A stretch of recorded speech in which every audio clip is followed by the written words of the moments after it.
Y'all, it's Dalanie. And it's Katie, and this is Classically Black Podcast. We talk all things classical music and being black in the profession. With trap beats playing in the background. Dalanie had some new interests we were talking about before this. Oh, right? You literally brought that up. And you know what? And that's what I was going to ask you, to circle back to your original dilemma. Are you going to go see the movie Wicker? Yes, but just because I'm curious. Is that what it's called? Wicker or the Wicker Man or something like that? Yeah, it's called Wicker. But just because Todd is finna go, but I'm not finna go no further than that. She's gathering some ideas for her potential. Dalanie love lying. I'm curious, but like I was disturbed by the comments. First of all, you said that girl was using her viola for whatever that she was using. That you said that. Who? I can't say who. When did I say that? Like when we was at Eastman, you were saying that girl was using her scroll to. You said, yeah. You know what? That's what I'm gonna start doing. I'm gonna start because Dalanie does love. I'm gonna start doing it. Fine. I don't remember what. You know who I thought you was talking about? Who? Your friend, who had that plan to do that thing, or a violin. Girl, that's an acquaintance. That's what I did thought she you do was it? talking about. I think she did do it. Child. The pandemic was hard for everybody. Yeah. I wonder if she did it. I'm not gonna look it up. You let me know since it's been on your mind. How was that been on my mind? Because I forgot about it. Well, you just jogged my memory by what's been on your mind. It hasn't been on my mind. It's literally previews going around for Wicker. Y'all gonna go see Wicker? Like, first of all, classical musicians be freaky, so I know y'all going.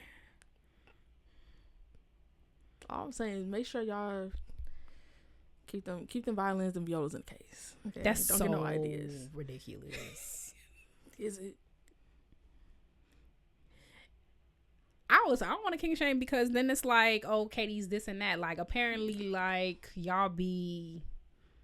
The amount of people in the comments was like, if you like Wicker, you gonna love this. I was like, whoa, like, it was a whole community of people. We was just reading something called Forked. No, we weren't reading. We were reading the synopsis for it. In essence.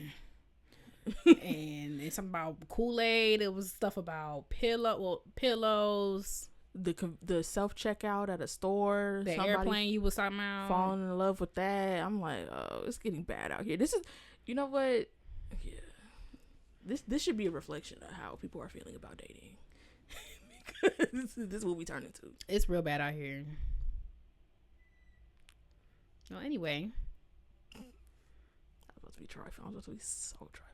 But yeah, don't make the enemy use you. What's the news? I'll do it once we done. You could just... Well, we'll see if I remember. Okay, in the news this week, there's been a robbery. 210 miniature statues of Mozart were just stolen from a public art installation in Salzburg, apparently. The installation was celebrating Mozart's 270th birthday. And yeah, there were gold miniature statues. It was titled Mozart, the Untamable Genius. Sound like they tamed him. And it was a collaboration between the International Mozarteum Foundation and the German conceptual artist Ottmar Horl. Sorry if I'm saying your name right. Umlauts.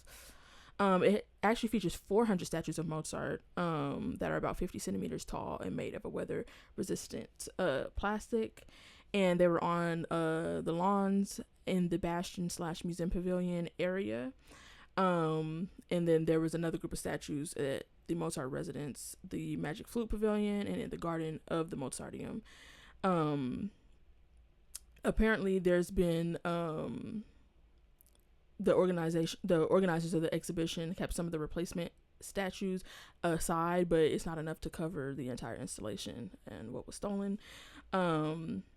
After the exhibition was supposed to be over, they were going to sell the statues, but because of the theft, apparently they're out about 20,000 euros. That's about, yeah, the damage. That's not really the damage of how much it costs to like make them, because he was good. That's the damage of like how much like income potentially he lost because of what he was going to sell them at. I mean, like what he was going to sell them for. Basically. So they commissioned him to do the statues, and then he was going to sell them after. Yeah. Yeah. But it looks like he still has 190 of them. Girl, put a GoFundMe up. I'm sure people will Whatever it's called over there, gluten, Madon. What you doing with 210 plastic Mozarts? And how, I don't understand. Everything be so loose in Europe. I mean, listen, we got guns, so I don't know. I can't talk. But I'm just saying, like, you could never start stealing 200. You said 50 centimeters? Like, you could never just start picking them up without a security guard. There's security guards everywhere in LA. The restaurant got security guards. Like you cannot just start picking up 200 of these. Maybe they came in the middle of the night or something. They're like in a public park. Yeah, some of them are like it's like a public arts installation. And then you didn't. They not bolt them down. Yeah. Or nothing? I don't know. Stick, you want them stolen? I'm not gonna victim blame, but this is just odd. Yeah, I'm like, logistically, how did they do that? Well, they all look the same to me. I mean, there's only 3 in this picture, but are they all different? Are they 250 unique Mozarts? I don't think they're all unique, but I think there might be a couple different Mozarts, but these all look the same to me. Also, Europe is so interesting because why would you buy that? What would you put that? Where I can't even be like, where in my house would I even put that? Here. Oh, it's only this is the only place in my house, at least, I won't. No, you got Mozart. Like, if you got a podcast, they're gonna be looking at us. Am I?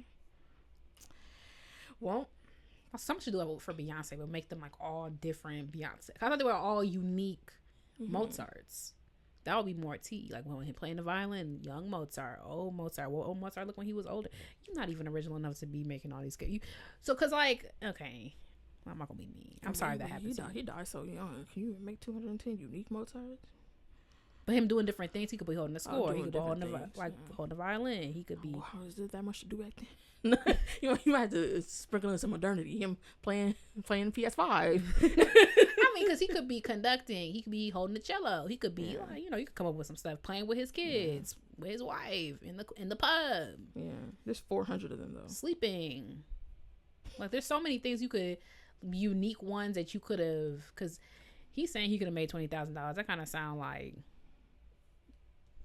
when Sheree had her spring summer launch. Like, you could have made that kind of money. Was he really finna make that kind of money? Maybe. And you said it was plastic too? Mm-hmm. I mean, shout out to art. Art is so important, but I feel like good art is more important. Oh, apparently his beloved family dog was mentioned, featured in some of the statues. Oh, so maybe they are different ones. Maybe he has like... Yeah, I just don't think there's 400 unique ones. I think they're different ones. Like in the picture, there's just 3 in the picture and they're the same, but I think there are different ones, but they're not all unique though. But yeah, that is sad. Like, it's just like, why would you steal this? I don't understand it. First of all, I don't know why you want them. Now you can't even sell them because they gonna know you stole them. Because I'm like, I could see him getting, because he was gonna sell them for €90 each, and like, because they're like essentially collectible things, just a finite amount of them. Oh, sure. So I could see that driving the price, but after we seen them books, who knows what they're using them for? I'm gonna make me some sculptures. I'm gonna make 20 of them. If y'all gonna buy them, let me know. Oh. I don't know what they're gonna be. I don't know what they're gonna do, and I can't sculpt or draw. Well, we did that. We done some art projects. You was doing stuff. I'm just like, I don't like being not good at stuff. So it's like, if it don't look like I said, I know I can make a restaurant quality meal. So I like doing it because I know I can do it. But if it's not gonna be like perfect, and I'm not even a perfectionist, but it's like certain stuff, if it's not like I'm gonna eat this, I don't really like doing it. Did you buy that sketch pad? Remember? I did. I sketched a little 1-2 on there. I was in that pad like 2 or 3 months ago. See, because I had an idea. But it's like, and also, am I even practicing drawing? I've been talking about that because sometimes some things you can practice, but I feel like sometimes I feel like there's some things that you have an innate ability to do that you can cultivate versus like you don't know how to do this. I don't know, child. Well, good luck to him though. I hope you figure it out. Think about it. In other news, speaking of figuring things out, the National Symphony Orchestra is facing severe financial crisis. National. Yeah.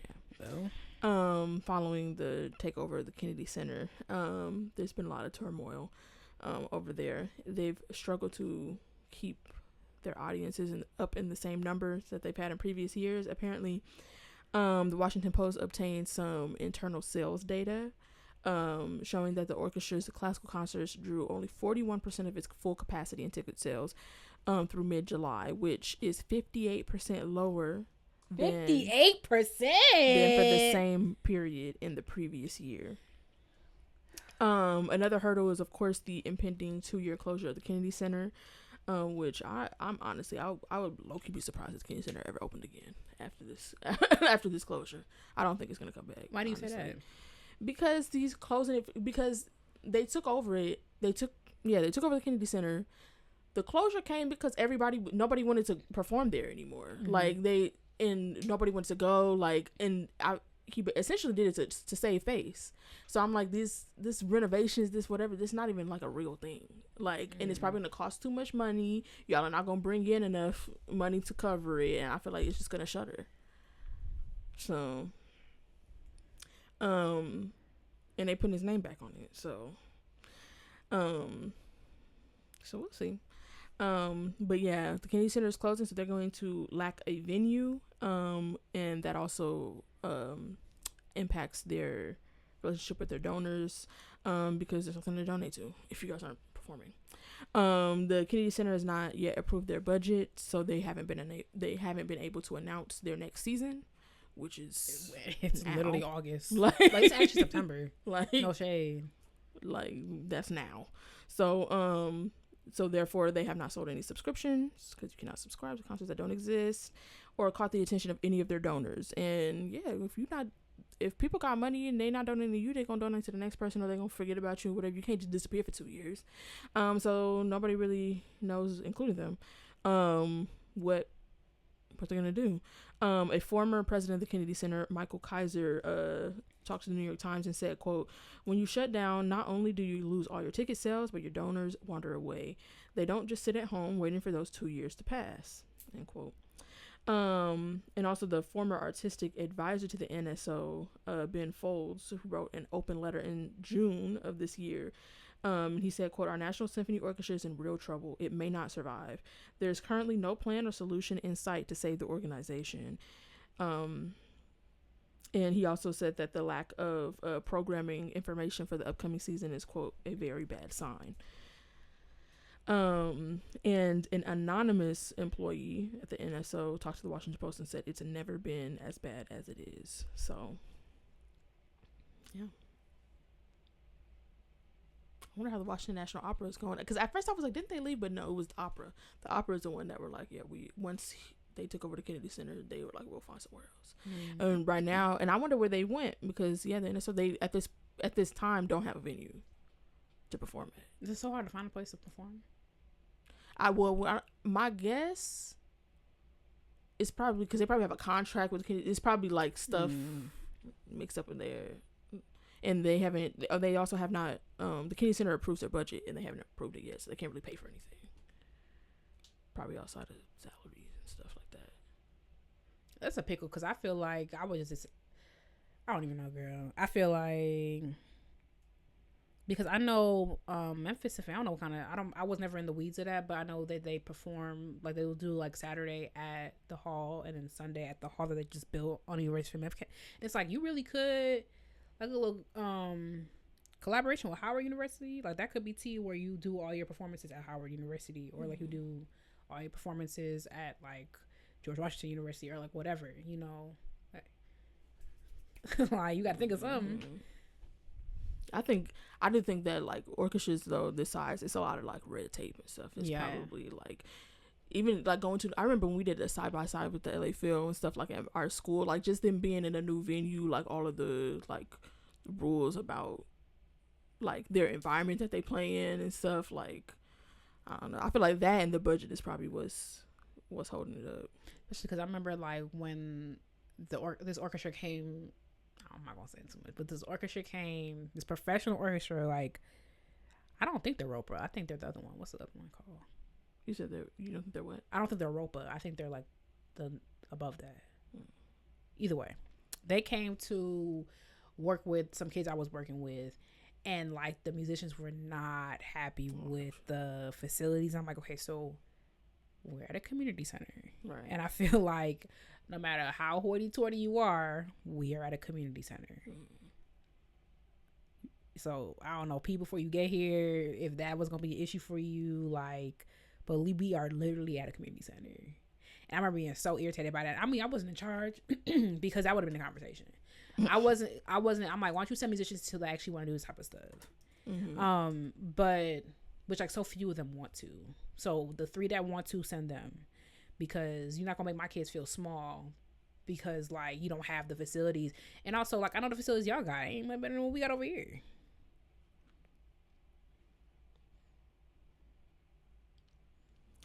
I can't even say ain't no AC in them bathrooms that they be using.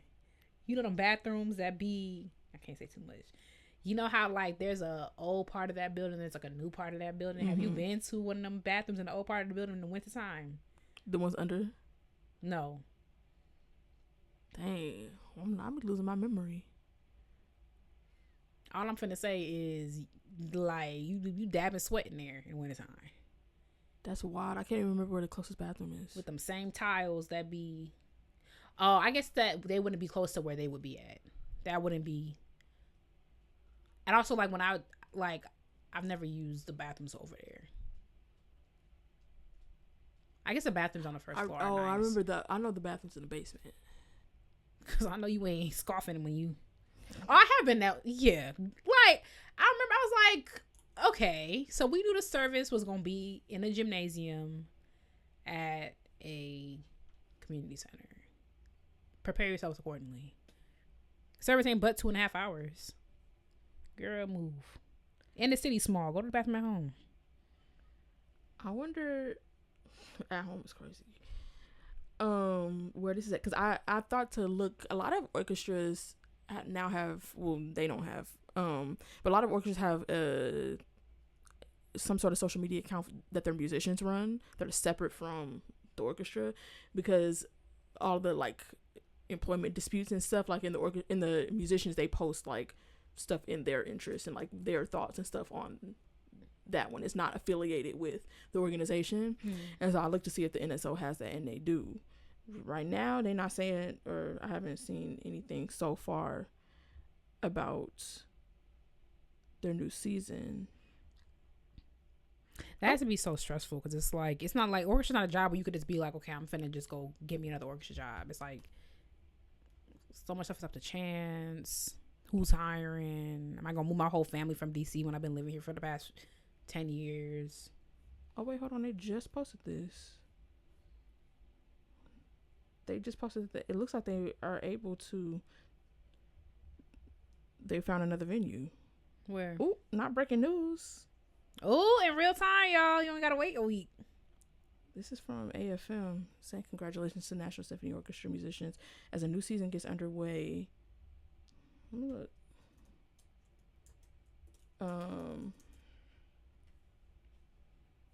Outside the Kennedy Center.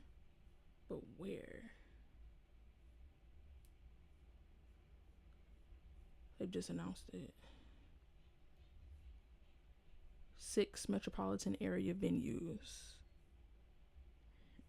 I don't know. They operations team is stressed out. I know. You have to plan an entire season last minute across, because also like thinking about like stuff be booked up already. Like I know Sarah with Women Evolve, she had that accident, literally broke her neck. And she said she was going to reschedule Women Evolve, and they just rolled it to 2027 because like, yeah.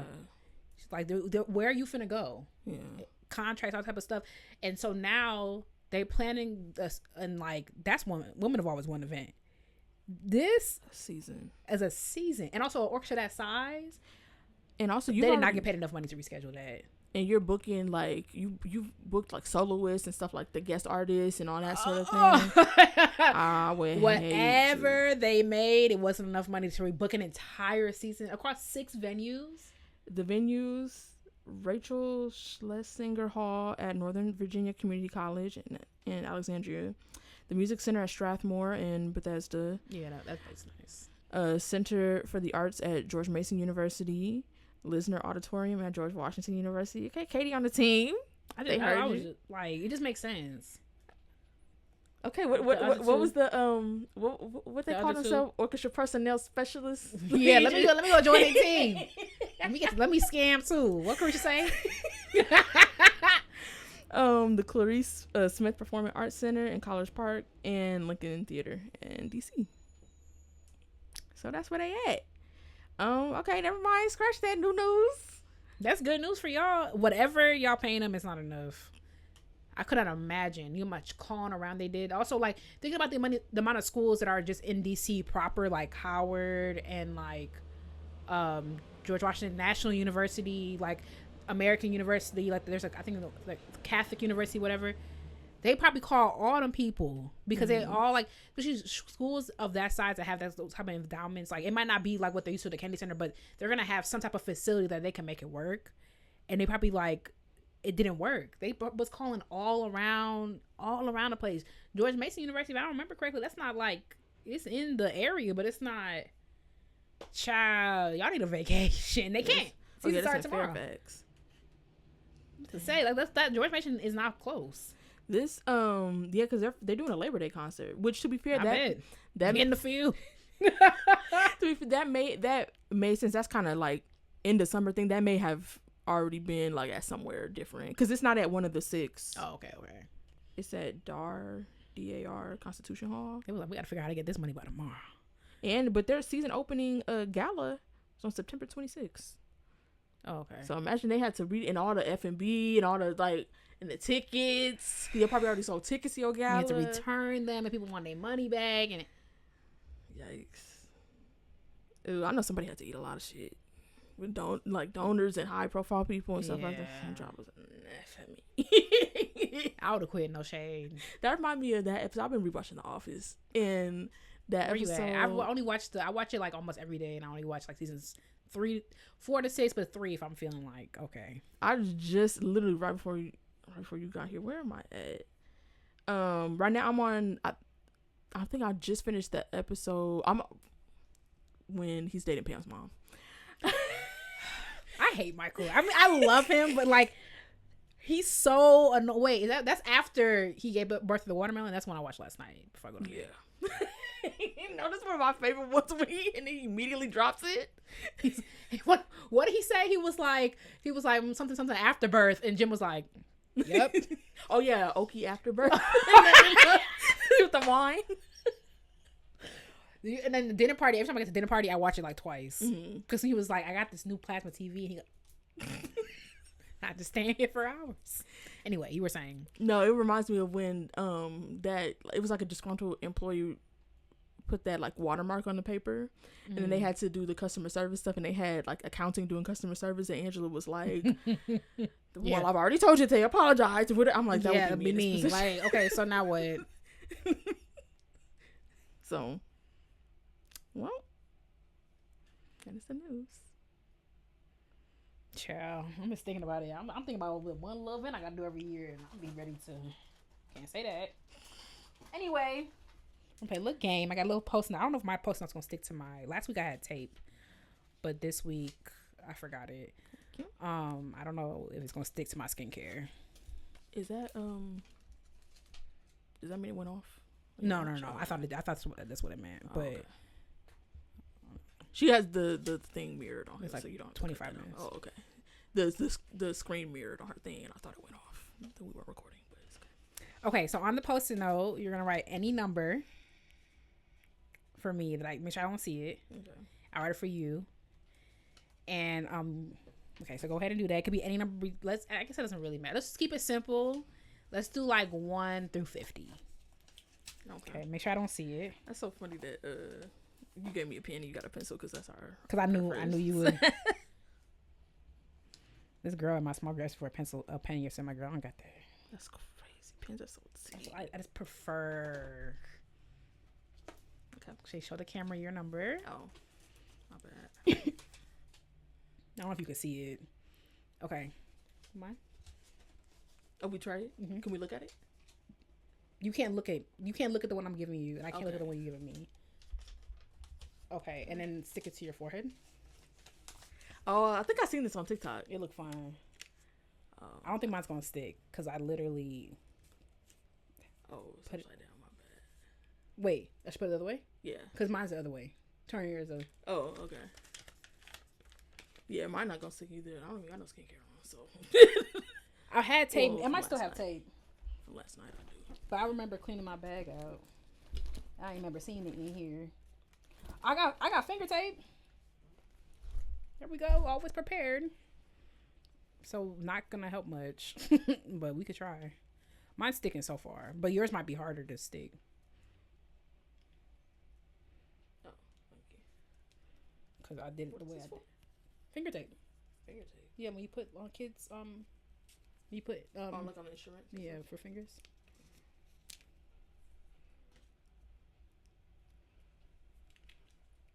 Can't even see. I don't know how sticky it's gonna be because it sticks to. I might still have tape. I didn't even look for real, but I remember taking it out. It might be on my table. Okay. Sorry. What does it look like? Because you go down like that. Okay. Okay, so the objective is look at all the money my mom put into my education. Really look like an idiot on the internet. Okay, the objective is to get me to guess my number, giving me clues. But the trick is you can only use musical clues. Oh, so I have to get you to guess. It's not the opposite. Did I mess this up? Because, okay, I've seen this on TikTok, but I've seen people, they ask you questions. You're going to ask me questions. Wait, I messed this up. Like, say I ask you, no, but you have to guess what number you have on your forehead. But you have to ask me the questions. Right. That's what I meant. That's what I meant. Okay. I was like, did I mess this up? Okay, you go first. Only musical questions, yes or no. Trying to get me to guess this number. When I saw the couple do it, I'm like, could it be one of the little couple prank things? Because I was like, how? Maybe I should do 1 to 10. It's fine. Wait, it's so funny because I was looking at your number and I was like, wait, I already know the number because I wrote it. Okay. That's why I was like, did I mess this up? But no, I don't think so. I just think I explained it wrong. Okay. Has Mozart written more symphonies than this number? Mozart wrote 40 symphonies. 41. No. Mozart has not written this amount of symphonies. No. Oh. What are we? Oh wait. Why did I say that? Never mind. He has not written this amount of symphonies. Oh, okay. Do we alternate? Yeah. Okay. Can you, if this amount of people were in a violin, first and second violin section combined, standard, would it be more than this number? Would that be more than this number or less?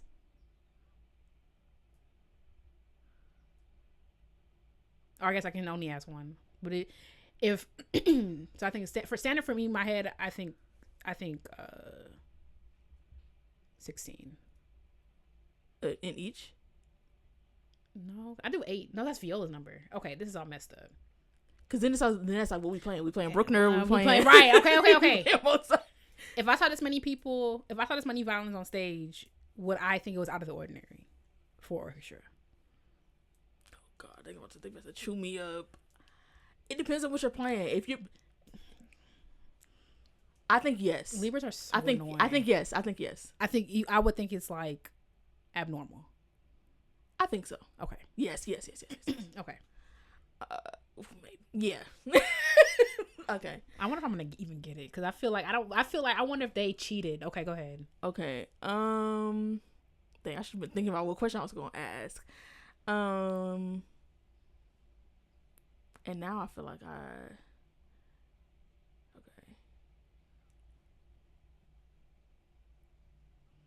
I wonder if this is gonna work. Because now I feel like I've narrowed it down quite a bit. You think so? I think so because you think you narrowed it down? Yeah, because if you said he hasn't written this many symphonies and we did 1 through 50 and he's written 41 symphonies, it's between. Oh, I forgot we did 1 through 50. It's between 41 and it's either 42 through 50. But I feel like you did narrow it down quite a bit. Yeah. Okay, but I feel like you can't just be like, okay, so is it?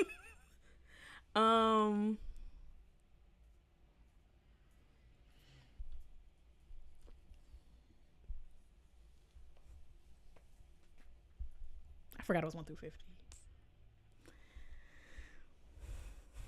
Oh, and that's not. I was supposed to ask a question that has nothing to do with music, so that's great. Okay, this we gonna have to guess, but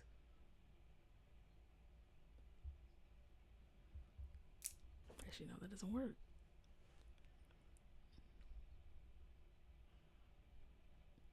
All I know is barely anything, because I feel like I should like narrow it down or something.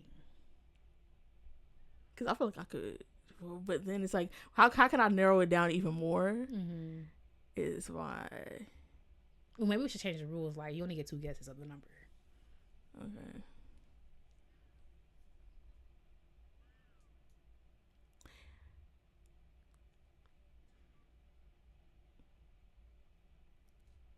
If a viola concerto was this long, would it be long to you? Yes. Okay.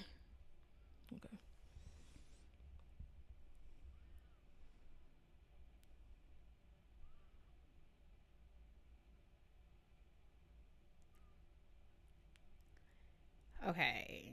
I like how the people listening to audio only don't even know what. Like, they're like, this is so boring. Maybe I'll cut it. I can't even tell you what numbers we have on our head. You can pull it up. Okay. Because, like, I literally don't even know what to ask. Because it's like, I have no information. At least you know yours is above 41. Yeah. I have no information. It really narrows it down. Because to the point where it's like, what can I really even ask? Like, obviously I have a chance of getting it wrong. But it's like, what can I ask that's between those? That's a small... Yeah.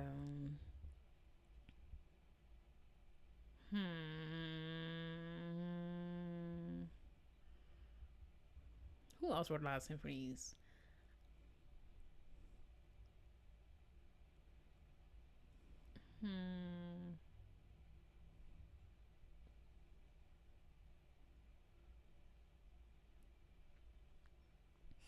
Oh, I know what I'll ask if that was you.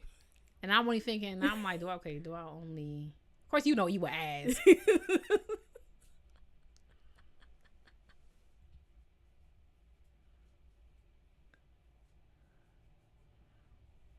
Because now I can only think of like 2 composers ever.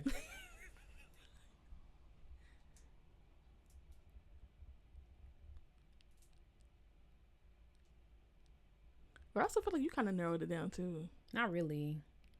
Because it's a kind of arbitrary. Like, if you think that 30 violins on stage is a lot, you know what I mean. Okay.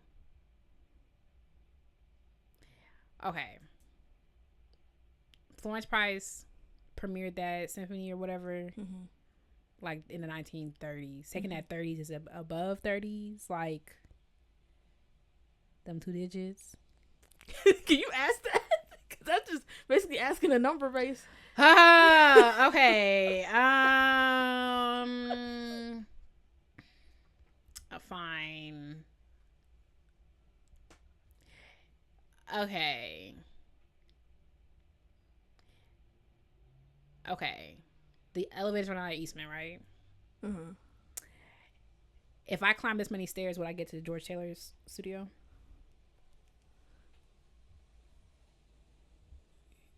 I think so, yeah. Wait. If you climb that many stairs, would you get there? Yeah. I think you might pass it. I will pass it. I think I don't know how many stairs. You don't be counting stairs? No. Okay. I feel like stairs are one of those things that there's probably like more than it looks like. Is my guess. You don't count stairs? No. I do it sometimes. I don't do it all the time. I count ceiling tiles.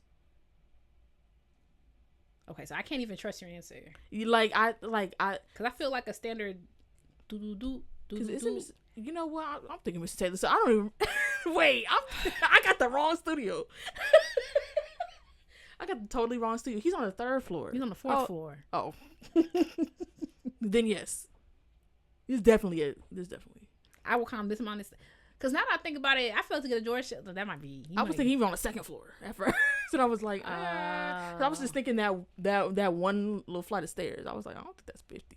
Or however many I picked. Which that's actually not the number I picked, to be fair. But now I'm like, to get to his studio, it has probably... Yeah, okay. Okay, go ahead. I gotta do another one? Yeah.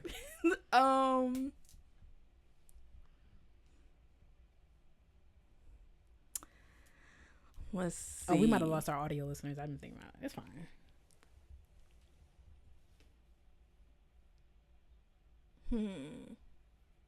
This is harder than when I envisioned it. I feel like we should do without the limit too. Without the number limit? Yeah. Yeah. Or make it wider. Wider. Like a 1 through 100 or something like that. If a concert was this long, would it need an intermission? No. Okay.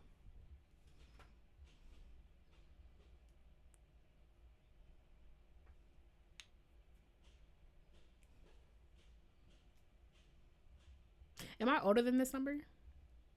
Are you older than this? No. It's not a music question. I'm a musician. Now you get it. You're gonna say, have I been playing the viola long? But also, because 20 years, and that's... I've been playing the viola for like 24 years. Yeah. Longer, I think. 26? 24? I lost count. 24, I think. Yeah. But I feel like that would negate the first question to me. The first one I asked you? Yeah. Because, like... It wouldn't negate the first one. Okay, wait. Because, like, why would I think that... I feel like we can agree that 24 is not a lot of violence. For both sections combined. That's not a lot. Yeah. So, I feel like most people would agree to that. So, I feel like... Yeah. Okay. But I'm not older than this number. You're not older than that. Okay, I don't think I'm going to get the number, but, like... Because I don't have any more questions I can ask, but I can hazard a guess. Okay. And then we'll just hope for the best. Okay, you go. Is it 45? It is 45. Okay, so it doesn't even matter what my number is. And I actually, the reason why I picked that too is because I know I'm so square with it. I was like, she's not gonna pick a random number. Irritated. What you pick? 49. You're so annoying. That's why when I said 50, I was like, oh wait, I didn't even pick 50. 49 is so annoying. But man, that's the first thing that came to my head. Why? What was you thinking though? I was gonna guess. You said I'm not older than number? Oh, I messed it up. I should. Well, that didn't really help me much, actually. Now I think about it. Because what did you ask me? You asked me about the violins. I think that's a lot. That's a lot of violins. Yeah. Because then I thought, because I'm like thinking like a full orchestra is like what, 8 desks? Also, I think a full viola section is 8 desks. So I actually don't really be paying attention to what the violins got going on. Yeah, like full. They might be 10 in each section. There might be 10 desks in each section. 10. Yeah, maybe 10. So, but even then. Mind you, I work in the orchestra library, but I kind of blocked that part of my life out. Oh, you did. I thought you meant right now. I was like, girl, that is not a fun job. Like, it's just too much stress, and it gotta be right, and like, Melody sucked. So, she's retired now, so y'all can't figure out who she is. I mean, you could, but yeah, I mean, it was fun for the. I was not gonna guess that number. We should do like a TikTok like that. Yeah. So, because then we could cut it and we could. Yeah. Like whatever, but okay. Ciao. I need to be less like. People can guess what I be up to because I love numbers that end in 5. That's so funny because I just know because we talked about alarms and you was like my alarm it be on down like none of my alarms are like they're all random numbers 7:32 like but why? Because it gives you the illusion that you're getting more sleep because I can wake up at 7:30 but if I wake up at 7:32 I'm pushing it a little bit but I'm also not like it's not I'm waking up at 7:45 which that's like a gap like you waking up at a different time. 7:32 is like you get a little bit, but it's like it's psychological. I can see that. Yeah. I mean, my snooze is like 8 minutes. Yeah, honestly, and I'll be snoozing on top of that. So, but I feel like I don't be snoozing because I just feel like I'm not.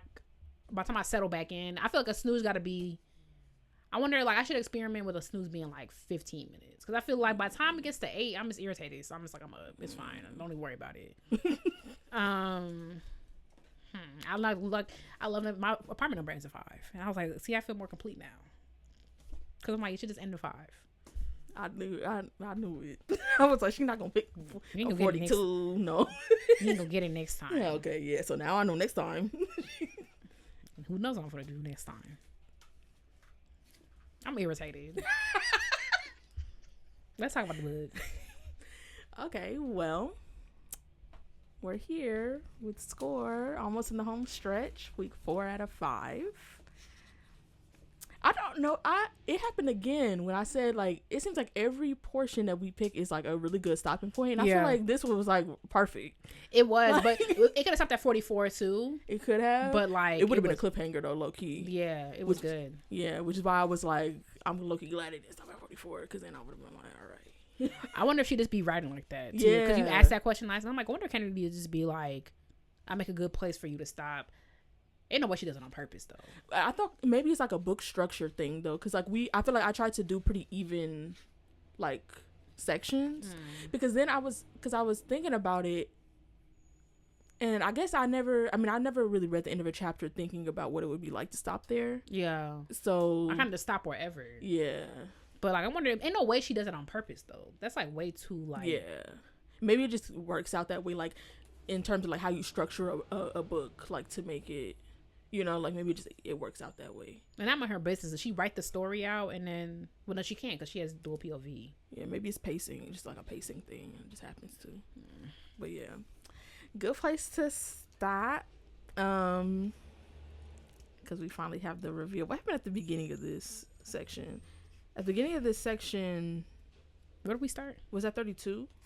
Oh yes. Dang, that was a while ago. That was before they even really for real was like, let's get together. Like, yeah, not get together, but like for the arrangement of the situationship they was having, because that's the Thanksgiving thing. And actually, what I meant to say last time about this, because she's home for Thanksgiving, and there's this kind of like side plot going on with her friends from New York. And I was thinking, like, because we talked about there's probably going to be some type of third act, something that goes on. And I was thinking maybe the friend, Tessa, is going to be kind of like a proxy. Like, maybe Verity doesn't, like, have an episode or something, but, like, maybe the friend does. I'm kind of hoping, because I feel like now, I knew there's going to be some type of third act. I knew they were going to, like, I'm actually surprised the turn it took, because I know men in real life. But, like, so not good. They figured it out. But, like, there has to be some type of, especially because Monk wants the marriage. He wants the kids with Verity. He don't want it with nobody else.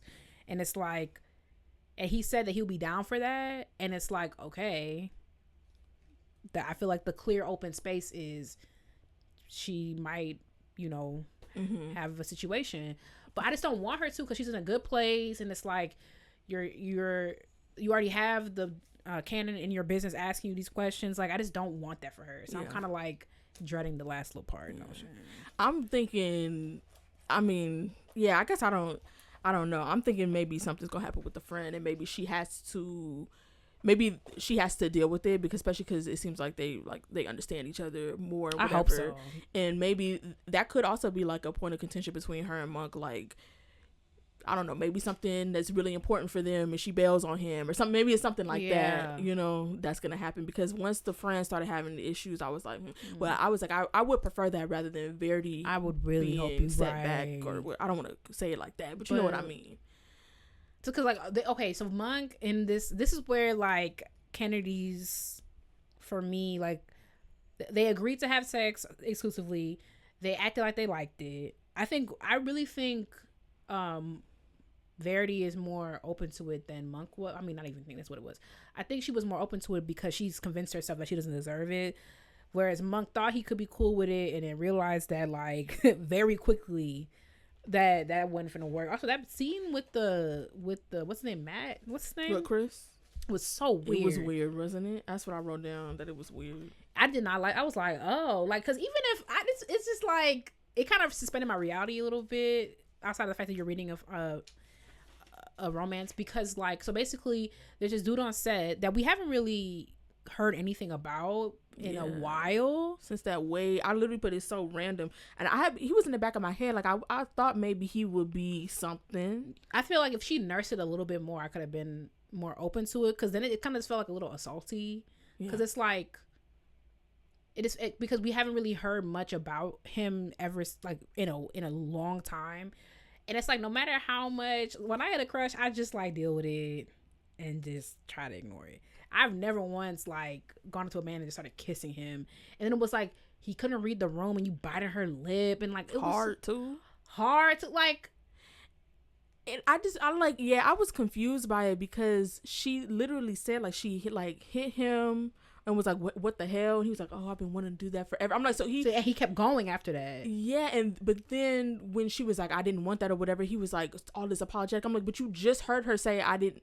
What the hell? Why did you kiss me? And you responded with, "Oh, I've been wanting to do this." So I'm like, that I didn't like that. Did you not hear her? Or like, if he was gonna be such an apologetic and like, oh my gosh, should I force myself on you type of guy? I was literally like, yes, out loud. I was like, yes, you did. Because she was like, no, and I'm like, no, he did. He literally did. Yeah. It was so odd. And then when I found out that Monk saw it, and I already saw that coming. I was like, okay, well, I didn't see it coming, because I was like, I thought maybe I just be what I would be doing. I don't know. Like I was like irritated in the reverse, because I was like, I wish that was just something different to get him to be jealous about something. Like we already were setting up his jealousy with him at the party, at the New Year's Eve party, with this dude that was trying to set to Verity and stuff like that. And I would have rather her nurse that. Listen, Can the New York Times bestseller. I'm just saying, I would have rather her nurse that relationship than bring Chris. And I know it was, and then so it could, because it kind of just like revealed the convenience of it all, which I didn't love. Like there's a trope in romance. I don't know exactly what it's called. It's like deliberate like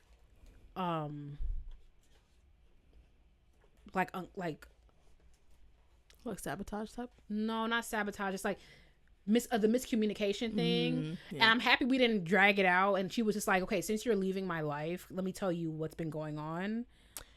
I'm happy she turned around there, because that's kind of like what it was giving, because of like how like I just didn't, in retrospect, I just didn't like the convenience of it. Like of course it had to be the dude on set that did it, so that like Monk could have saw it, and then I went back and realized, okay, yeah, she said so many times that there's nowhere to hide in this hotel and in the villas and da da da. So I'm like, this felt so convenient. I'm just like, I didn't really.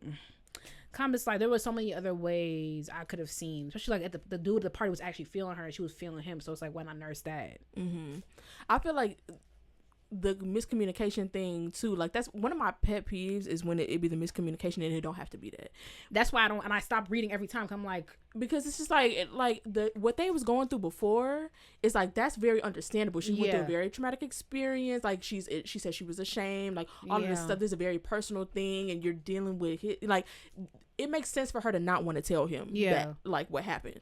So that was like, okay, cool. And it was so funny because when he was reading that or he was playing that song, he was like, it's called Don't Explain. I was like, and that's y'all problem, because y'all don't want to explain nothing. And also I'm too sensitive, because you actually could never talk to me again, because you really not, if you know me in real life, don't bring none of that work stuff. Don't bring on my personal life to work. Like I don't like it. And so, and also I'm pretty private, and it's like now the whole set knows some mess about, actually never talk to me again. You're so also 33. So petty. But you know what I do like? What I will say, even though Monk can be a little bit like fairy tale like, I do like to see a man more yearning. I think y'all should be doing that more. I do like to see him this way, but I do think she masterfully, it might have been a little bit like, you know, it's a book. But I like how she showed how men be way more emotional than women. Men are so much more emotional. And I remember I got into an argument about this with a guy friend and with Nikki. Nikki be on the show. And she's like, I don't know what you're talking about. I'm like, because men... Nikki don't know. Huh? She said no? We were talking about someone specific person to her life, not her man, but like someone specific to her life. And I was like, because you don't... Oh, no, you don't. You don't like... said that anger is an emotion. Men are incredibly like every time I meet a man, I'm just like it's too many feelings. And like the last guy I talked to, he was like, well, yeah, like because like men have feelings. I'm like, but like it's like I understand that, but it's like, oh, you have all of them all the time. Yeah. Like, and it's like because yeah, and it's like I understand y'all don't have a safe place for this to land and stuff like that. But I also have a guy best friend, and it's like you figure it out if you're just like not so worried about the being gay part. You just like just. So it's like I liked, even though it was a little bit like dramatic because I appreciated this moment because men are so emotional. Mm-hmm. It's too much stink. Now you got the whole crew, mind you. Have you been on set? It's mad people doing mad things, and especially we won't know the budget. I was on Canon Guide. Now it's 200 people watching you play on the piano and look directly at me. Never talk to me. Matter of fact, I'm catching that ocean liner back to LA. Never talk to me again. Cause what was that? And Verity was way too apologetic. Time at, oh well. I see where you're coming from. I don't see where you're coming from. I feel like I'm trying to think like, was it just the situation, or was there something that clued me in to, I think because Monk was so like, I need to see you, I'm so obsessed with you, I'm so whatever, what made me like, that's what put my antenna up when he was like, oh, we can't meet tonight. I'm like, he gonna try to see her in some way. So then when Chris came to the crib, I said he gonna try to come see her, and then he gonna see what happened. He gonna misinterpret. That's what, because I was like, he's so gung-ho, but I'm like, God, Verity, my God. I'm like, he not really the type to just be like, all right, we'll see you tomorrow. Like, that was what, especially because wasn't he just out of town or something like that? He was in New York. Yeah, and he has to come straight there. Yeah, I was like, he gonna try to see her. Yeah. But yeah, that Chris thing, I was just like, I think I was so wrapped up in the whole like, why are you kissing me? Yeah, I didn't even put the pieces together like that. And she said ow too.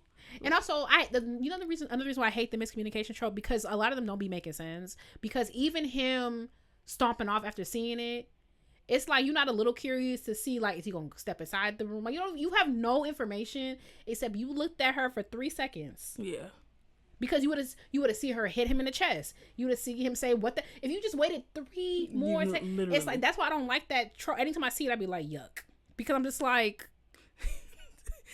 Somebody did a skit like that on TikTok where it was like the miscommunication thing where like they see you like, but they did it like, of course it was like a parody, and it was like how like in Disney shows, like Nickelodeon shows, they'll be like around the corner and they'll be like, and Katie, she sucks, and I hate her, and she's just the worst of it, whatever. And then the person leaves like crying, and they're like, is what I would say if it were opposite day. And it's like, if you waited 3 more seconds, if you weren't eavesdropping, if you weren't being weird, if you just walked around the corner. So I just feel like I thought it was a little odd. And I mean, whatever. What did you think? Okay, so Kennedy. So Verity told Monk about her bipolar. What did you think about that scene? Because I know you don't be sappy. You don't be. What did you think about that? I wasn't expecting you to ask about it being sappy. I think, okay, because I was about to ask you the same question because you were like curious about like how she gonna wrap this up. I go back and forth because it's like he could be like, he go from being so petty, so this, so that. He's so petty. To all of a sudden she tells him and it's immediately, oh my gosh, like everything's fine, like whatever. I can't say that. Nothing. It's insensitive. I think I was gonna say the same thing like a minute ago too. and I literally was like, I can't say that. I think we're thinking the exact same thing. I think we're thinking maybe that's the spin. Maybe that's the. Cause baby, and the only thing that brings me back down to earth is like, he's so in love with her that it's like anything she does is like, that's my baby. That's why I had to, because I almost had to remind myself. I'm like, okay, this is where the romance is coming in, because at first I was like, I don't really know about this, but the reveal that he had been in therapy did kind of it helped a little bit. A couple of niggas in therapy, and it's just like, find somebody else. Stat. It helped me a little bit because I'm like, at least we know, like, this isn't just telling a man about your situation. This is telling a man who obviously has some sort of belief in like you know, mental health and like its legitimacy and stuff like that, because there's some people who like that therapy stuff and she just be in her moves. I just saw La Roche say he don't believe in therapy. La Roche said that? Law is a a topic of conversation right now. I feel like Law is always a topic of conversation. They don't like him now because Project Runway is back and Law is a judge. He was a judge last season. This is second season. And you know, I have loved La Roche for a long time, but if this was my introduction to him, I already know I would not like. He's kind of mean, and in a way that is like a lot of times just not constructive. And like a lot of people don't like him. If you look at Project Runway comments, get rid of La Roche, get rid of La Roche. Yes, because and there's a guy on. I'm actually probably gonna record my Project Runway video tonight because there's a designer on there named Joseph McCrae, and he's like very like loud and flamboyant, like he's very himself because he insists if people call him Joseph, he's like, say the whole thing is Joseph McCrae. And I'm like, that's cute. Yeah, and like he's so himself, and he said like he spent so much of his life, like he wasn't a designer at first, he went and got an engineering degree because that's he was living for other people, and he's like, it took so long to get to me being in my skin and stuff like that. So I'm like, and it seems like Law is not satisfied until Joseph, like he dims his light. And I really, it's like, one of them things where, is he black? Yes. So I hate that like little like I'm being harsh on you because you black. And people think they were like, Law seemed like the type to like he get up and he pulled a ladder, like because it was hard for him to get to where he at, so he think everybody else got to struggle too. Because the way he talked, they went around, Project Runway has gotten so messy. They went around and had everybody say who they think the weakest designer was. For and what? That everybody except for like one or two people said Joseph McCrae. Oh, is he? Which is correct. Well, when he brought up and nobody had an answer, he's won the most challenges so far this season. And he was on last season. That's another reason why people, I think, don't like him. But he was voted off by the other designers last season, which is not what they...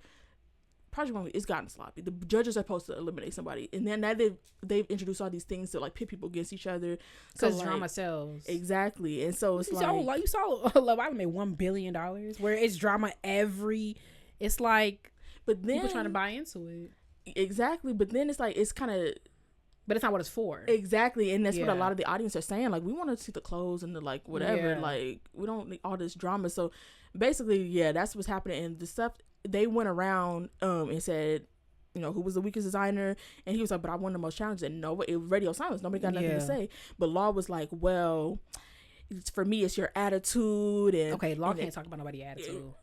But he think he earned it, I guess, because he was like, if everybody says it's you, then I'm just saying there has to be something wrong with you. I'm like, actually, no, there doesn't have to be something wrong with you. Yeah. People are mad because he's going around. He's like, welcome to the Joseph McCrae show, like whatever. And they're like mad at that. He's like, obviously this is not the Joseph McCrae show, like, but he's like, every time he told another guy, he was like, every time you wake up, it should be the Brian show, it should be the Katie show, it should be whatever, because I'm the main character in my life. It's the Joseph McCrae show, like whatever. It's a whole thing. He gonna pop off after he leaves the show, I'm sure. Like I just I didn't know that, because I saw him on Z-Way, which was totally different feeling. Like I was like, I've seen Law like on the fringes of my life. Like, I know he works within the day, but I don't really pay him much attention because I'm not like.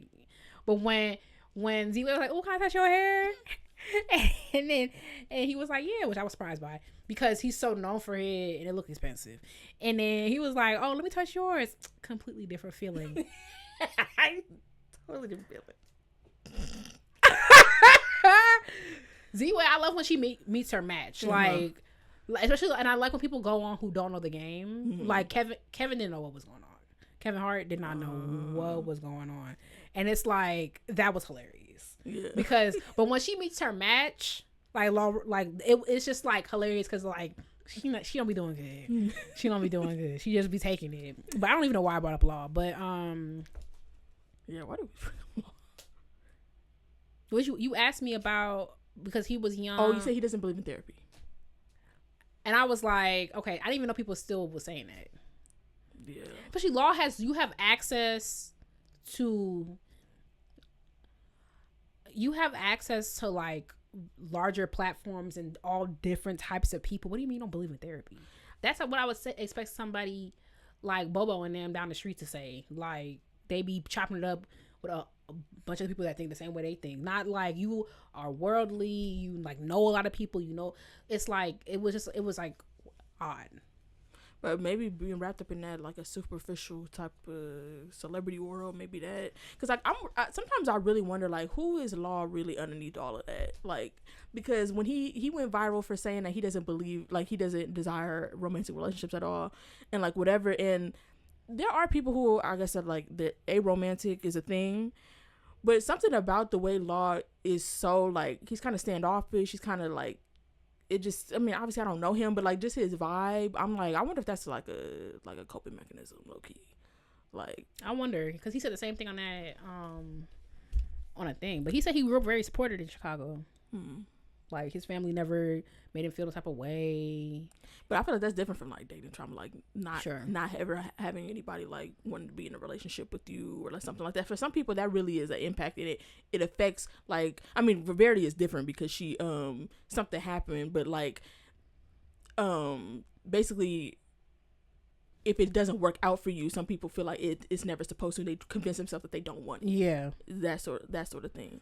But I'm not trying to diagnose him, but I don't know. Something definitely going on there. But yeah, that's why I was like, you might want to. You should get in the field. And he also went through traumatic. His nephew passed away a couple years ago. It fell from like a 10-story window or something. Wait, like that. What? Yes, like a small, like 3-year-old nephew, something like that. I'm like, maybe you will benefit from talking to somebody. That's incredibly traumatic. Like, incredible. That was around the time when he retired. He was like, everything came to a head. He was like that, and just some work stuff, and like he was just, like, he was shut off from everybody except for Zendaya. And I was like, maybe you should talk to somebody. Cause he was that comment. Did you watch the Z-Way interview? I've only seen clips. Cause that conversation was hilarious. Cause Z-Way was like, basically like, I wonder how much she knew. I mean, she seems thorough, but I wonder how much she knew about what was surrounding it. Cause she was basically making fun of him for saying that he retired for attention. You know, cause it's like, I don't know anything about Law to say that he would do, but it's not outside of the scope of imagination that. Yeah. Especially because he is like, there's a celebrity stylist, and he is a celebrity stylist in that he is a celebrity as well. He calls himself an image architect. Because he thinks what he does is better than what a stylist could ever. I mean, but he's talking about he be working like when Zendaya was at the Odyssey premiere, and the girl walked the runway with the dress, and then he took it off that girl and went to that premiere for, like, it was like the next day. Zendaya was wearing that. Like, that is very like attention to detail. Like, yeah, like when you see, and I'm here for when people are like, they extra about this. So when I heard him saying image architect, I'm like, period. But I'm like, I wish he extended that same sort of courtesy to Joseph McCrae, because he's like very much into himself and like all that sort of thing. And the thing about what I like about him, there's a lot of catty people on Project Runway who are like mean and shady to other people, and Joseph McCrae has never come across that way. It's always about building himself up. And it's never really about, like, he's never like attacked nobody, say anything to nobody unless they say something to him. So when Law is like, he seems like he also in a way like he really believes, he knows that he's talented, all this sort of stuff. But it's like, you could be the only one that feels that way. I don't really like that. I think also, even with I haven't watched Project Runway, it's not really my thing, but like, I do think that when people see other people really confident, like, it just like nips at their own insecurities. So it's like, because it'd be different if this dude you're talking about was like obnoxious with it and was like, okay, so this nigga's annoying. But if he's just like in his own world, then it's like some people may find it annoying, but I personally don't. And I feel like, and you can find people like that annoying, but like for him, I just feel like it's just so much joy. Like, you could just tell he's just happy being himself. Look, he kind of reminds me of Tolu. Low-key, in that way, like, you just happy, your tea, like, you just know your tea, like, period. Like, you really can't tell him nothing. Exactly. And I actually, love that he just gaslights you out of whatever you was finna say. And I love that for him. Yeah, I love that for him. So it's like, I like being around people like that, but some people, I get, everybody here is an artist, everybody here wants to win, they want to be the main something, so it may feel some type of way, but anyway, monks of therapy. Right. And so that made it a little bit more like, okay, at least that lended some believability to the way he reacted, I still thought it was a little too perfect, but also that's when I was like, okay, this is where the romance comes in, where he's obsessed with her and you know, like and that sort of thing. I did, but yeah, I was like, where that pettiness this go? And when he said, why didn't you tell me then? Like I would have X, Y, Z. I was like, I wonder if that's really true. I don't, and that's where it fell apart for me, because I actually think if this is gonna be their love story, this is the best version of it, because because I remember he made a comment about like we wasted time where we could have been together, and I think like Verity's a little dramatic because she was like, well, I was like, okay, girl, like that he wasn't saying all your personal. That's what I be saying. I was going back and forth with Verity. She's not my favorite FMC. She's not my favorite. I like her, but like Soledad, like she don't hold a candle to Hendrix. Like, but anyway, like I feel sad for what she's been through, and like I empathize with her, but sometimes her personality irritates me. Like, well, that's not that I'm a girl. That's not what I said. I'm just saying. There's been multiple times where she's like that. She's just kind of defensive. I'm just like, okay, girl. And like this, you have a right to be defensive, but it's like sometimes you have to disarm. Like there's certain, maybe you shouldn't be dating Monk if you can't disarm around him, because like that was a perfectly like reasonable and beautiful thing to say about like, if you told me back then we could have spent this time, like I've been pining and yearning for you for 12 years and have tried to convince myself not to, and it's like I said that to you and you're like, well, no, I spent time in therapy and medication, and I'm like, girl, I understand it. I'm just saying, like, and also that's you, and it's two people in this relationship. Like, yes, you went on this personal growth journey, but from his end, not to defend a man ever, but from his end, he's thinking I spent, it's working. What's working? Got a book boyfriend. No. Monk is not my favorite MMC either, but like I like him better than Verity, which is like embarrassing. But like on his end, it's like he spent in his mind he spent 12 years believing something that wasn't true. Right. So it's not even like he could have spent that time learning to be a better partner, all that sort of thing. I'm not saying that's what he would have done, but I don't even think he should have done it. Yeah, like, but in his mind, you have to like he literally when they met in New York or whatever, and I think one other time after, maybe at the party or something like that, where he said like, oh, I know it wasn't the same for you. Like he spent all that time believing that he had a totally wrong understanding of your feelings, and he was missing a lot of the story, which again, you know, you're entitled to keep your stuff, what happened to you, private and whatever, but I think that's what was behind that statement. And to say, well, it wasn't a waste of time, whatever, and it's like, yeah, you did all that stuff because you had the whole story. Yeah, I do agree with, I hate that he was hurt during the time, but her figuring out that stuff, I'm not saying, listen, I'm not trying to speak for people with bipolar. I don't want to be insensitive, like, so please, like, understand where I'm coming from, but I just feel like y'all were too young. Let her figure it out. Like I feel like this kind of like developed the way it was supposed to develop. I know Monk got hurt in the process of it, where like he spent all his years thinking like, I had this perfect girl, she didn't give a damn, and I'm left to pick up the pieces. It's 12 years later, I'm still in the same place I was, you know, 12 years ago. That sucks for him, but it's like you still did stuff in the meantime, and like you would not been able to support her for that during that. You don't know if she wanted your support. Sometimes you're going through stuff, you don't want people around you. So what if she'd have told you the truth, and then a year later she would have been like, I actually have to do this alone. So it's like, I hate that he didn't know the truth, but it's like, no shade, if I was Monk's friend, I'd been like, yeah, so why don't you find somebody else while she figured. If I were Monk's friend, if I was Monk's mom, I would have actually not convinced you, but I would have like implored you to consider letting her figure out her stuff, because to get her to a place where she feels stable, that she can like, you know, be creative and all that type of stuff, like it took a lot of work on her end, and you don't need to be there in the middle of it, especially considering the fact that y'all had only been dating for a couple months. It's not even like you were her boyfriend of 2 years and you were loving her through this, whatever. Like y'all are still at the very beginning of a relationship, which is a totally different situation than a year, 2 years into a relationship. If you were her longtime boyfriend, okay, maybe you could love her through that, but we building a relationship on top of something that a lot of people like really have an issue getting through. When she said like, maybe I didn't want to go through that with the pressure of a romantic relationship.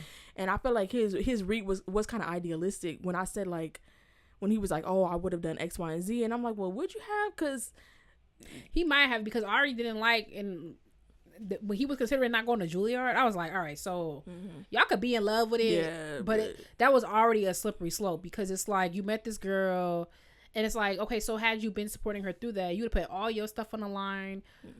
No. The reason why I say that is because the conversation that he had with his dad, where his dad was like, well, hopefully you don't like view this situation, like hopefully you have a different view of it, like a different perspective after all this time. And I think that like this is coming from a not totally but somewhat healed monk. Like obviously you're 12 years older, like in your 30s you have a totally different perspective than you had in your early 20s, and also you've been to therapy and whatever. So I'm just thinking like realistically, maybe I'm sure that's what he feels like he would have done, but I'm thinking like realistically at that point in your life, could you have done that? So I'm thinking about me at because he's the same age as me in the book. 12 years ago, certain language I didn't have. It's like, I don't know what's going on. All I know is like, this is too much. And I feel like that's low-key what I mean. Like I think as much as he seemed to love her back then, I think his heart and like whatever, like he would have wanted to be, but I'm wondering, would he have been capable of that? I don't think he would have been capable of it. It's a lot going on. That girl was having a time. She was at the school with it naked.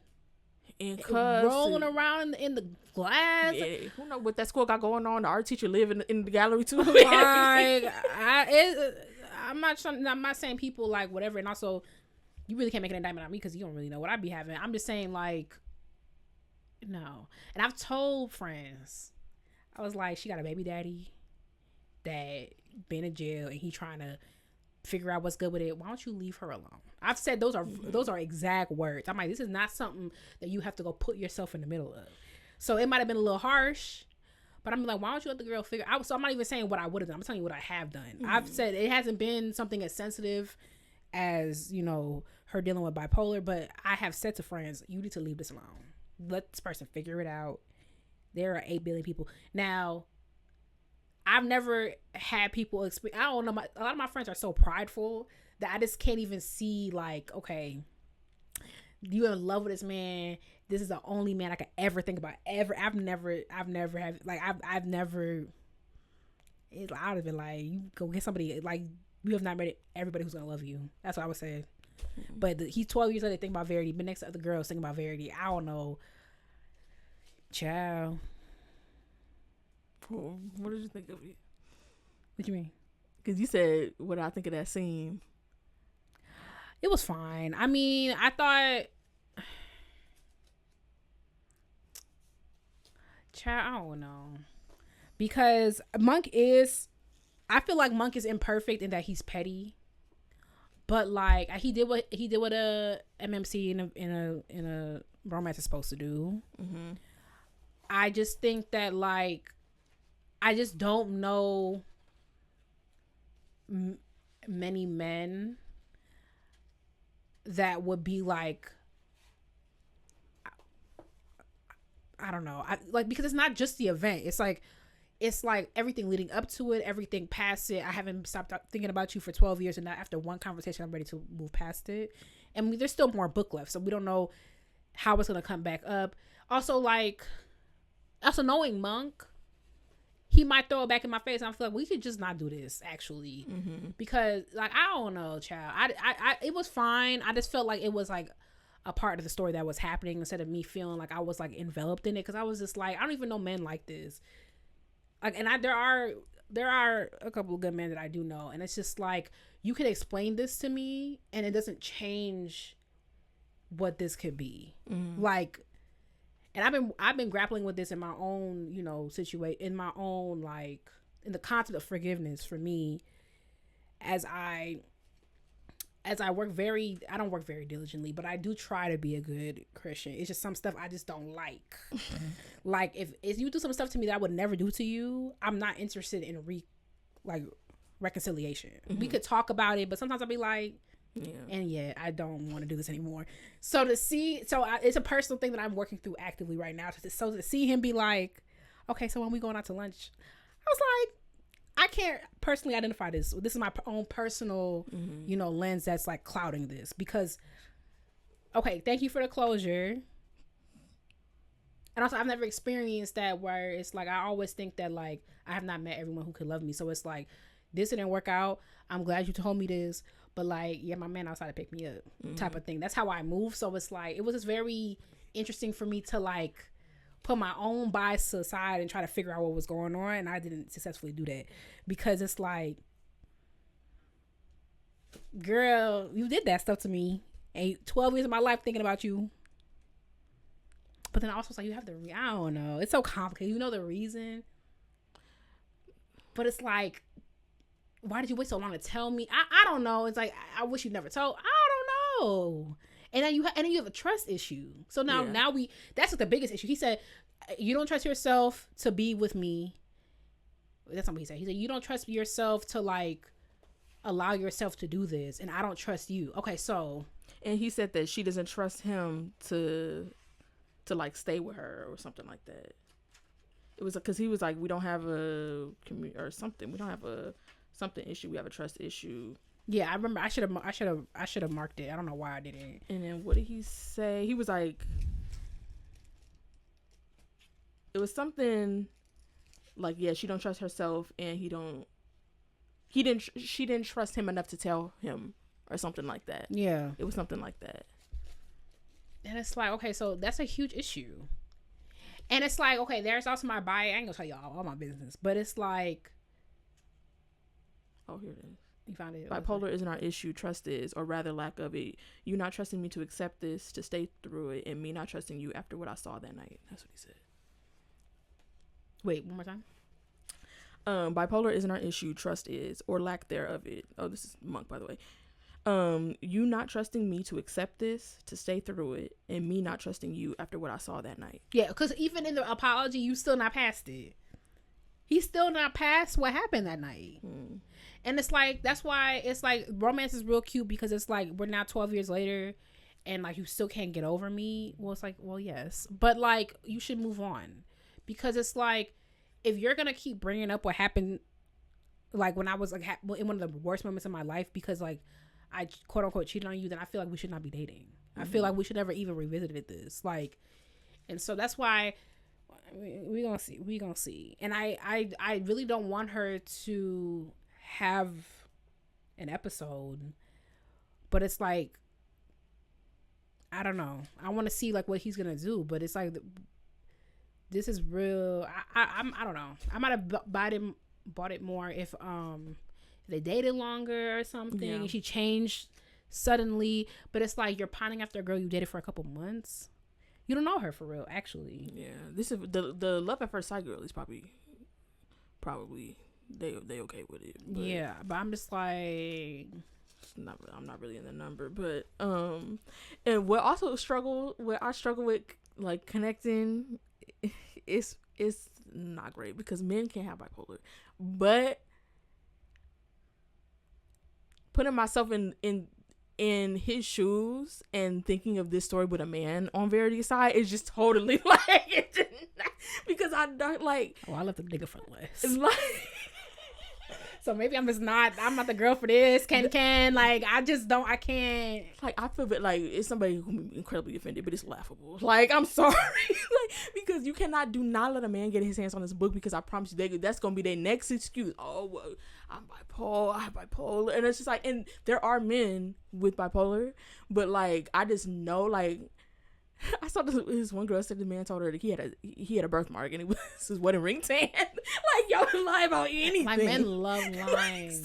That's why I'm just like, that's why I'm like, I can never put myself in the story. But do you think they should stay together? No. When she said 90% of the marriages, I said, oh yeah, y'all might want it.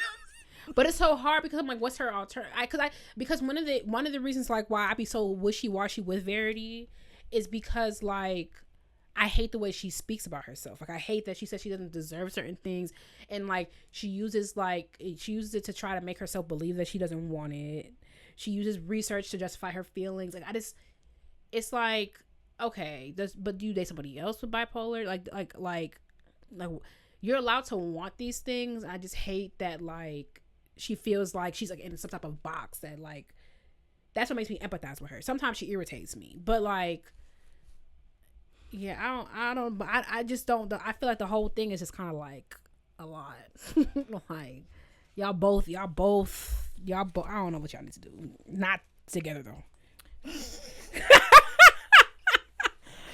You know what I just noticed about Verity's perspective, and maybe I just haven't been looking for it or like whatever, but she, like, I understand that she's saying that she is like, she's kind of repressing these feelings of like, of course she wants more, but she's saying that she, you know, she shouldn't have it and all this sort of thing. But and I know that it's really because like in books like this, like the man got to be the yearner, but like when we're in her like head, I don't feel like the push and pull of it very much. It's all Monk. Yeah, like the only thing I could say is that every time she wants to feel something about Monk, like she suppresses it right away. Yeah, that's the only thing I can give her. Like her heart like drops when she sees him. Like she looks for him in every room. Like all of the beautiful things that is, like she does. But Monk definitely likes her more. Which period of time? But Monk definitely likes her more, and I just give her a little bit of grace because I think she's just convinced her. I wonder if it will change. Yeah, because it's been a long time of her probably repeating this and whatever. But I'm just like, I feel like if this is your like, yeah, because like she is in love with him, but I'm just like, maybe because I'm just emotional, but I'm like, I feel like she will be struggling with this more. Like if he's different from all the other guys that you have also, like, I know it's been easier to walk away from them, but like I just kind of noticed that. But I also know that this is kind of like the man yearning and stuff. I think I really had to remind myself, like, okay, you're reading like a romance novel, and that's where certain things I'm like, okay, you gotta let that go because it's you know. But I think because it's not, so to me, like, how are you feeling about the balance of romance to, like, are you feeling romancy? I feel more romantic than we started, for sure. I feel like they just got off to a rough start. I feel like there wasn't a lot of like, there wasn't enough relationship at the beginning, so we had like a lot of like legwork to do. It's I feel more romantic now. I think Monk is very sweet and like affirming and everything, and I think like maybe once we see Verity being a little bit more open to the idea of like being like believing that she deserves this, it's fine. But it's definitely like Monk is doing all the yearning, and Monk is like, this is the guy that, like, this is the only guy for me. And I think Verity has been convincing herself that that's not what's happening to her, that she doesn't think the same. Dang, what was I just about to ask? I was asking about, dang, I lost it. It was the level of I just asked you about what the level of romance, or like how you're feeling. Dang, I'm mad because I felt like it was a good question too. Oh, how did you feel about the California thing? Like, did you I feel like it was kind of anticlimactic. The California thing? Like, you know how she was always this thing that happened in California that she didn't want to tell? Yeah, I think it was built up way too much. Unless we don't know all of it yet. Yeah, maybe there's a second wave coming or something. Like, she wasn't entirely truthful. Especially because didn't we see this from Monk's perspective, this conversation. Yeah. So maybe there's something she's holding back. Yeah, I mean, I just feel like in California, like, yeah, what happened? And like, and what was it? She was just having... what was the beginnings of? Yeah, and it wasn't like a specific like event, like what happened at Finley. That was like an event, like maybe the event was like her having to drop out of school, but it was kind of like Monk was kind of like, Monk was kind of like, Monk literally explained it. She was sad, so she went home. That's literally what Monk said. Yeah, like obviously it was. I think there was something about like her having like extreme depression, but like Monk kind of like glazed over it. Yeah, it was literally like, because she had the depressive episode, but they didn't know about the mania. And so then something... they treated the depression, but the mania, like, she seemed better and, like, well enough to go to Finley. Also, I think Monk revealed something to me that I was also curious about. Like, 12 years ago, I don't remember specific details of, like, like her fast talking and stuff like that. Like why? Like there's no way you would have remembered that. Like you would remember her in the stall, and probably not a lot of the other stuff around it, to be as empathetic as he was. I think he meant like in general. Like you mean fast talking on that day, like on that night, or like leading up, because she was like, it was like leading up to that night, right? So like when she was like that the speech she gave in the classroom, and like all that period, like when she like he remembers her not sleeping at all, and it's like those are kind of interesting details to remember, like all of these years later. Yeah, and it made me think like I mean maybe he spent all this time thinking about it, but thinking about, probably wasn't thinking about that though. Yeah, probably seeing over and over again where your girl in the bathroom stall. I wouldn't forget that part. And that's the thing where it's like, knowing me, we could just, I'm happy that you're doing better. But unfortunately at this time, sir, like, because it's just like, I would not get that picture. And that's my main irritation with Monk. It's not really the him like holding on to it, birds of a feather. It's really like him knowing that he's holding on to it, knowing how grown he is, and still going towards it anyway. Because I know that if I'm not gonna see you, like, you, my partner, in some precarious situation with somebody else, and you didn't care, and I'm not gonna get that out of my head, I'm gonna leave you alone. But also, like, I'm a little biased. I don't believe in second chance. I don't believe in spinning the block. So it's like, yeah, I think from what he's saying so far, we'll see how well it works in practice. But it seems like he is saying that he's willing to look past it, and that he said this changes everything. So we'll see. Now, everybody knows I'm like, I love Ken. I'm a Ken apologist, but I feel like this we gonna see. Like, I just girl.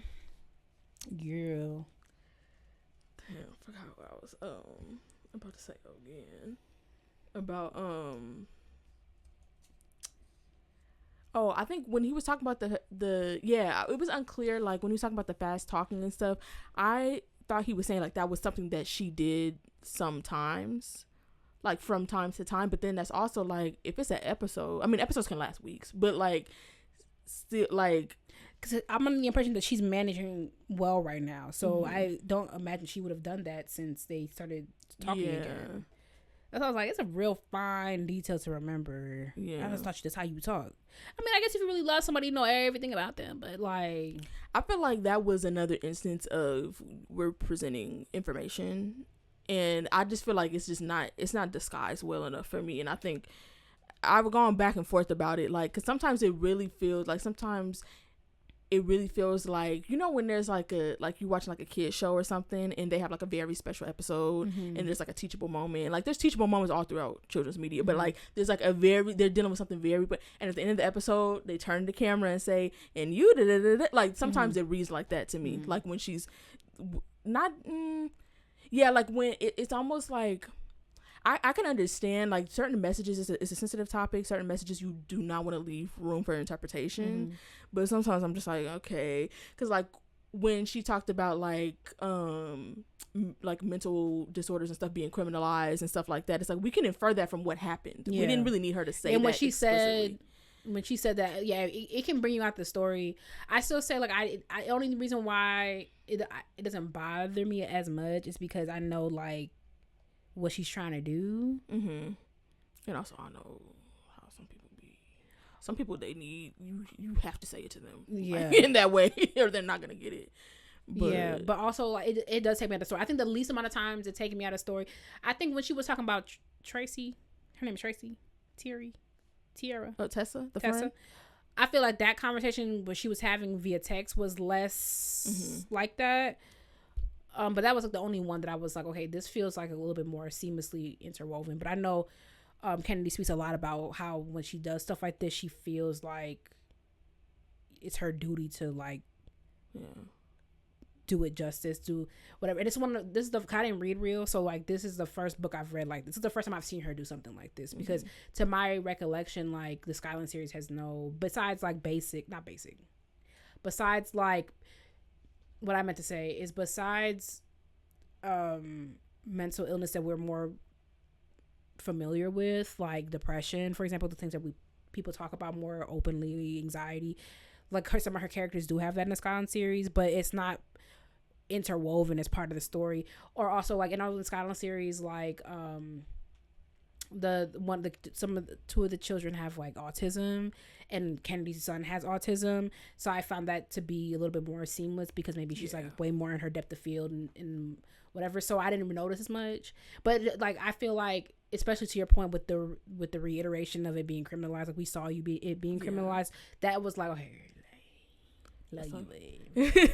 I think, and I would imagine she would write about that, like with some of the characters who you said kids had autism or something like that. I would imagine she would write about that, well, as somebody who's experienced it, because a lot of times I feel like, I don't know her life, she could have bipolar, but a lot of times it feels like, I mean, and she said in the author's note that she's interviewed a lot of people who had it, and it felt like I was like, I'm reading what somebody told you.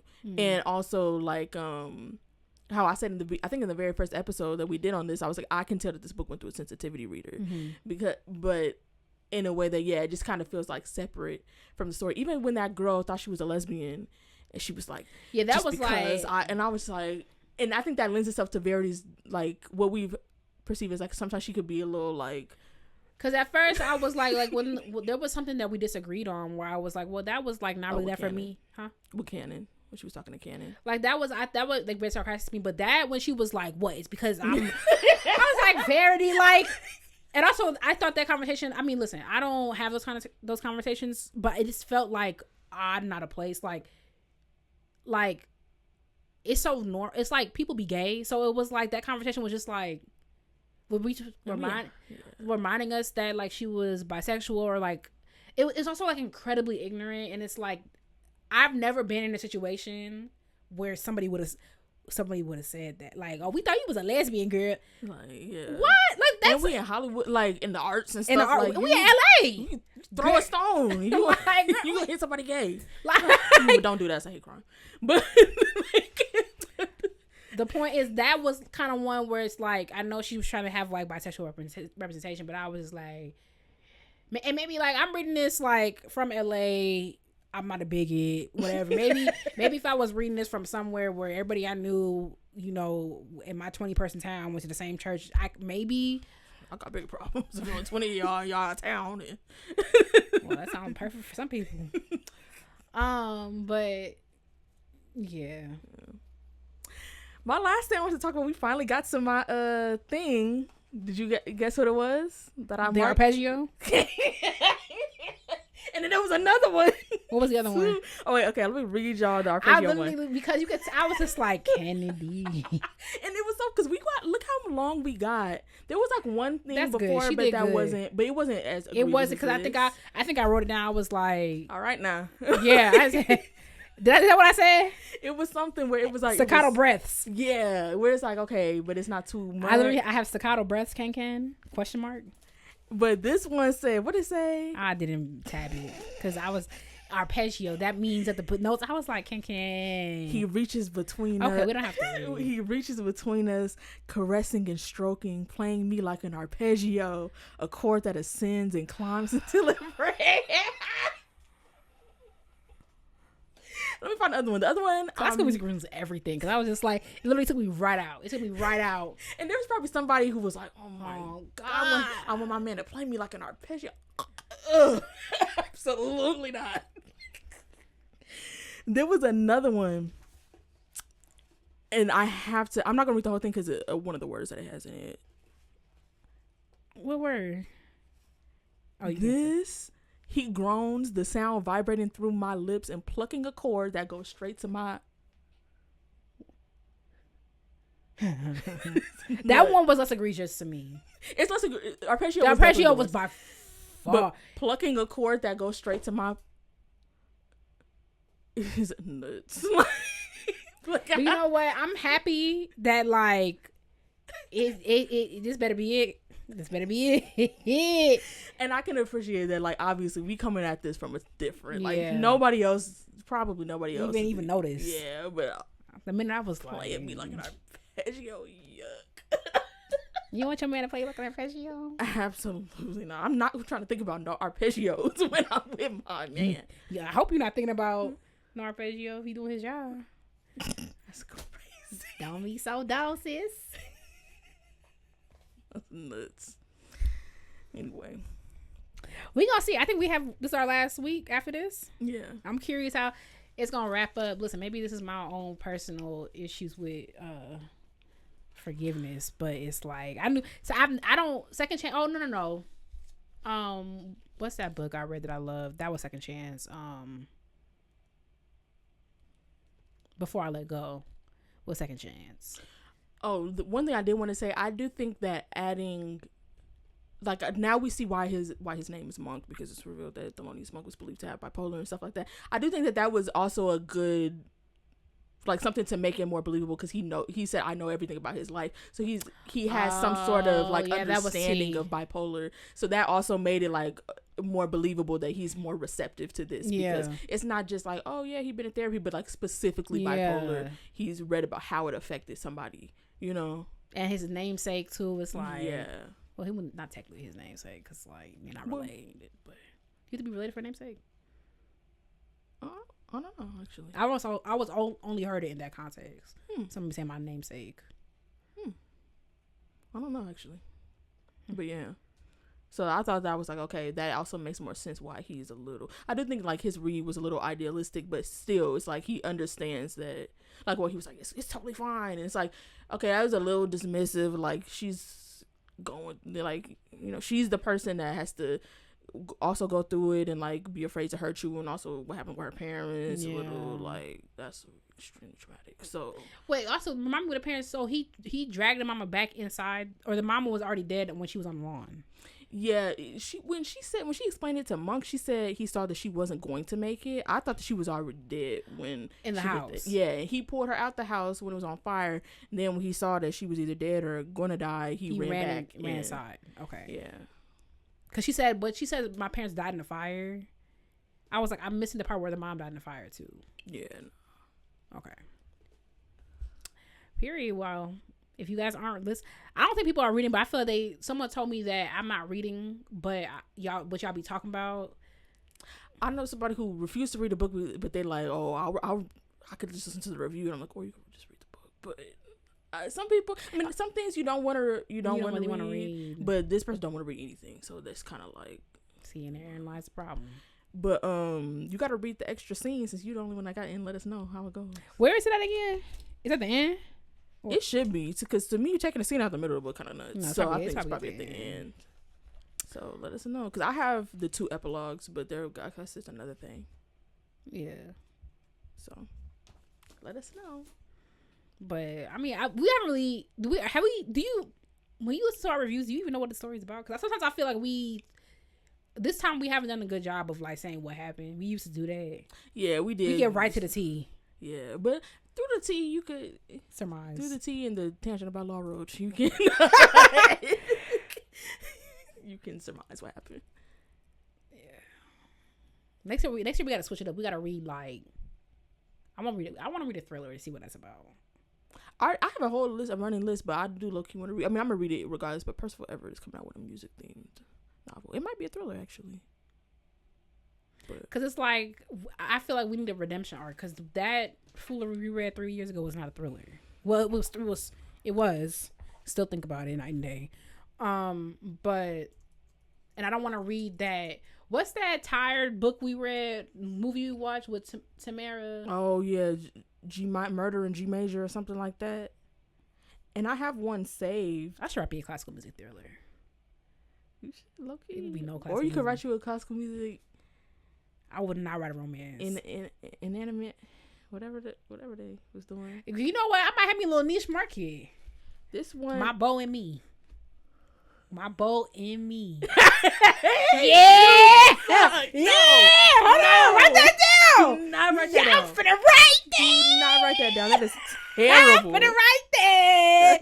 No. Wait. No.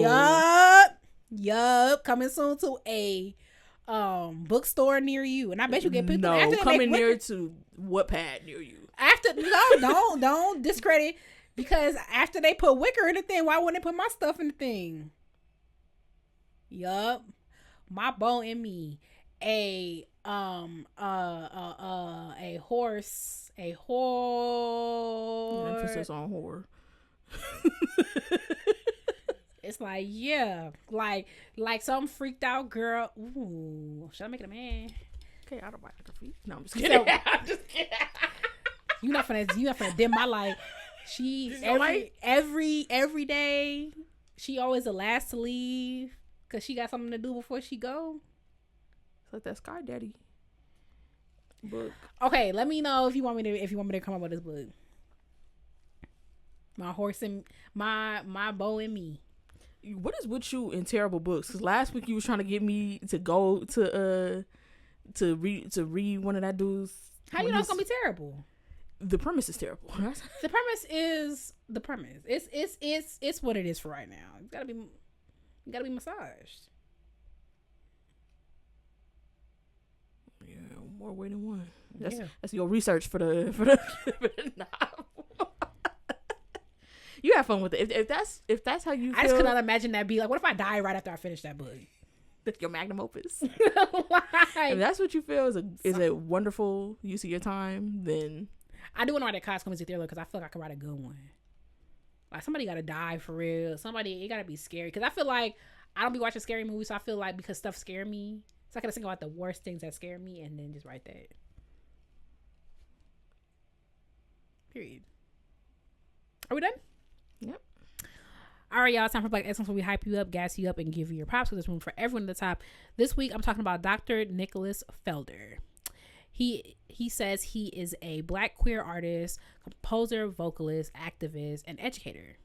He creates art around identity, communal joy, and healing, and youth empowerment. Oh, that's nice.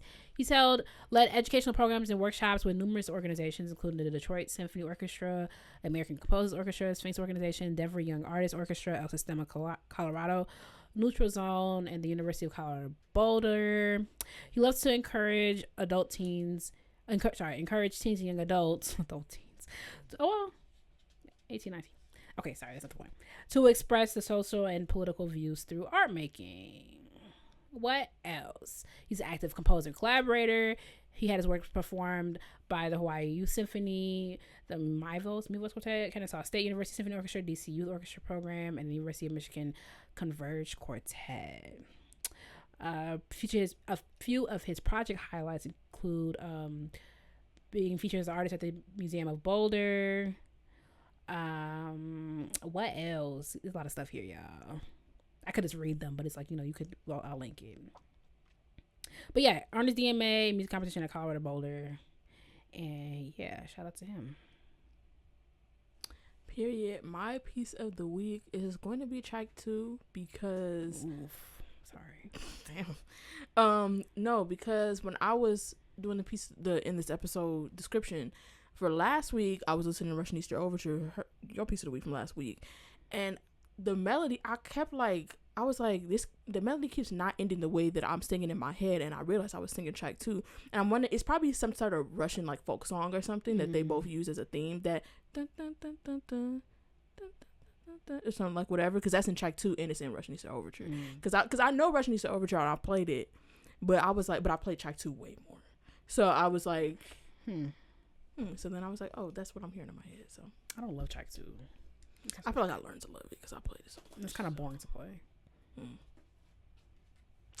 Shit, like the end is just like, yeah. Anyway, thank you so much for listening to Classically Black Podcast. Don't forget to follow us on social media at Classically Black Podcast. Join the Ebony Tower. That's patreon.com/Classically Black Podcast.